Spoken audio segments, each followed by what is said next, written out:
Un écrin de verdure à 20 km de Strasbourg, un environnement privilégié que Kolbsheim s'emploie activement à préserver. Nous sommes assez engagés, je dirais, dans ce village en termes de respect de l'environnement. Et donc nous voulions une école qui soit dans cet esprit-là, du développement durable, et qu'elle serve aussi d'outil pédagogique pour les enfants, donc futurs citoyens, pour leur montrer ce qu'on peut faire. Alors, pour y inscrire harmonieusement sa nouvelle école primaire, la commune a choisi l'architecte Philipp Siegwald, pionnier de la construction à haute qualité environnementale, qu'il pratique depuis près de 25 ans. Par rapport à notre démarche, c'est celui qui nous a le plus convaincus. Et j'ai envie de dire, il allait plus loin que ce que nous on pensait.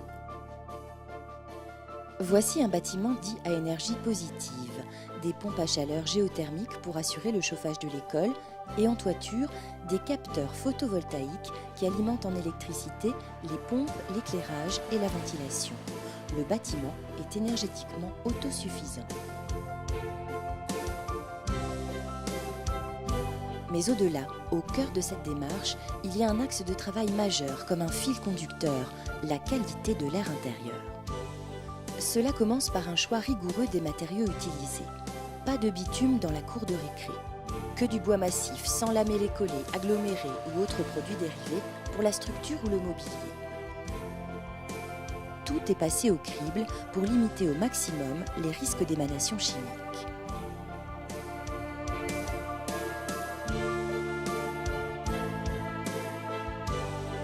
Côté ventilation, double flux et un appareillage situé à l'intérieur du volume chauffé. Pourquoi ? Pour éviter le risque de condensation dans les tuyaux qui favoriserait le développement de milieux microbiens. Dans cette école, les machines brassent un air sain. Et pour qu'il le reste, il y a un aspect à prendre en compte dès la conception, c'est la maintenance des installations. L'accessibilité est fondamentale pour faire régulièrement la chasse à la poussière, y compris dans les conduits de ventilation. De plus, tout le nettoyage des locaux se fait à la vapeur, pas de produits d'entretien et donc pas de produits chimiques. Il a été intégré en pleine nature. Il y a un côté destiné à devenir verger.